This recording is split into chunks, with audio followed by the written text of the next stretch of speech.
Diogo Schelp, a Bruna mencionou que a oposição está mais contrária à lógica ao governo do que a própria PEC, né? Você acredita que existe uma contradição, ainda mais esses partidos que têm uma tradição de aprovar benefícios para o povo, né? Enfim, PT, por exemplo, se negar a aprovar uma PEC como essa, não existe uma contradição nesse sentido? Alina, eu concordo que existe uma contradição. Acredito que se estivéssemos na mesma situação no governo Dilma Rousseff, o PT, o governo, estaria defendendo a aprovação imediata de uma mudança na PEC, né, na mudança nessa fórmula de cálculo do teto de gastos, por exemplo, que na verdade nada mais é do que fazer um rombo no teto de gastos. Então sim, eu vejo essa contradição, acredito que se fosse o governo do PT, eles estariam defendendo a aprovação desse projeto. Agora, a gente precisa analisar a questão também de fora, né? Não se colocando nem nos sapatos do PT, nem nos sapatos do governo e imaginar, entender o que isso representa para a economia. A verdade é que essa PEC, ela cria uma situação que não apenas permite aí conseguir um bolo de dinheiro para pagar esse auxílio maior até o final do ano que vem, que é um ano eleitoral, mas também abre a porteira aí para emendas maiores, também para um fundo eleitoral maior, né, dinheiro de campanha maior para os partidos, bem mais, né, os 80 bilhões, quase 90 bilhões de reais é bem mais do que o necessário para pagar esse auxílio. E isso tem um impacto na economia que é inegável, né? Então, no fim das contas, isso pode levar a uma elevação da taxa de juros, por exemplo, que por sua vez leva a uma desaceleração da economia. Desaceleração da economia significa menos geração de emprego. Então, vira um ciclo vicioso e, no fim das contas, não era a melhor solução. Olha, na verdade, eu entendo assim, esse raciocínio do Diogo Schelp, o que eu não entendo é esse mesmo raciocínio na boca da oposição, sendo que em 2016, né, quando o governo Temer brigou para colocar aí o teto de gastos, a gente teve uma movimentação do PT por todas as universidades, usando universitários, usando toda a comunidade escolar, né, mobilizando, colocando a Antifa na rua. A gente teve uma mobilização intensa em campos universitários, enfim, intensa contra essa PEC, né? Então agora o que eu acho curioso é justamente a oposição a usar os argumentos que o Diogo traz aqui. O Diogo é um analista, tudo bem ele falar que isso pode trazer complicações para a economia, uma vez que a gente tem uma série de emendas previstas aí, né? Inclusive contando-se como, digamos assim, instrumentos para você conseguir maioria e se aprovar a PEC. Agora, o que é muito difícil de entender é a Gleisi Hoffmann preocupada com a economia. O que é muito difícil de entender é toda a oposição preocupada com a economia, mesmo porque a oposição foi aquela que disse,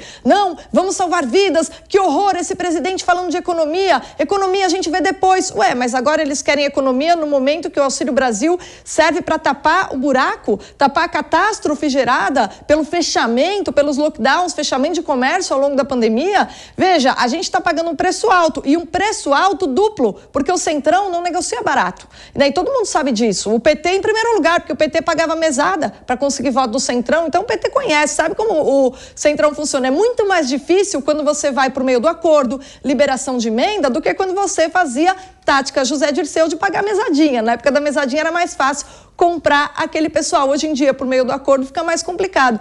Então, assim, me surpreende ver esse mesmo argumento aí que o Diogo Schelp está evocando na boca da oposição, que lutou muito ferozmente contra a PEC do teto de gastos lá em 2016, no governo Temer. Pretende complementar, Diogo? Não, eu acho que foi só um complemento. Só discordo da Bruna na questão do isolamento social, no impacto que se atribui à situação econômica que nós vivemos hoje. Com certeza, a pandemia teve um impacto na atividade econômica como um todo. As medidas de isolamento tiveram também seu impacto nessa atividade econômica. Agora, a inflação, que é um dos problemas econômicos que estamos vivendo, não tem relação com as medidas de distanciamento social. A inflação é resultado de uma oferta menor, que tem a ver com, por exemplo, quebra de safra, a alta do dólar, né? Outras questões que não têm relação aí direta com essas medidas que foram adotadas. Mas sim, é um cenário que muitos chamam de tempestade perfeita, né? Tudo que pode dar errado, dando errado ao mesmo tempo. Só lembrando uma coisa, que esses próprios elementos, esses componentes que o Diogo trouxe aí à discussão, eles são consequência da pandemia em âmbito mundial, né? A gente teve aumento de barril do petróleo, dólar subindo, todas as economias elas sofreram sim com a pandemia, porque todo mundo acabou entrando em estado de guerra, né? Algo parecido com estado de guerra, e isso gerou impacto. No caso do Brasil, eu acho que a inflação, é inegável a gente reconhecer que o próprio auxílio emergencial, nessa distribuição de dinheiro por parte do governo, está por trás da inflação, né? Muitos dos críticos do governo da base conservadora entendem o seguinte: aquele era o momento de resistir a medidas assistencialistas e não sair distribuindo dinheiro. A partir do momento que se saiu distribuindo dinheiro, a partir do momento que se apelou aí ao assistencialismo, abriu-se a porteira para a inflação. Então, também a inflação eu vejo sim como resultado da pandemia, uma vez que com o fechamento das portas e uma enorme falta de possibilidade de trabalho para as pessoas que trabalham com o chamado capital de giro baixo, sabe, pessoas que vendem comida na rua, essas foram as pessoas que sofreram com a pandemia mais do que quaisquer outras, tá? A classe média se manteve trabalhando em home office nas empresas, a gente teve aí professores também, escolas particulares mantiveram trabalho, os professores continuaram recebendo, ainda que não tivesse estruturas, escolas públicas para manter aí o funcionamento, mas aqueles que trabalham com capital de giro baixo, aqueles que dependem do dinheiro que ganharam hoje para reinvestir amanhã e sair para a rua e vender, sei lá, os ambulantes mesmo, esse tipo de população, né, os informais, foram aqueles que mais sofreram e que mais dependeram do auxílio emergencial. Então, para mim, é inegável que, ainda que de maneira indireta, a situação, o quadro econômico que a gente hoje é, direta ou indiretamente, consequência da pandemia. É um custo alto, a gente vê aí um governo conservador ter de lidar com isso, justamente por defender o caminho da austeridade. Mas como diz o Paulo Guedes, né, o Brasil tem que aprender a pagar por suas guerras.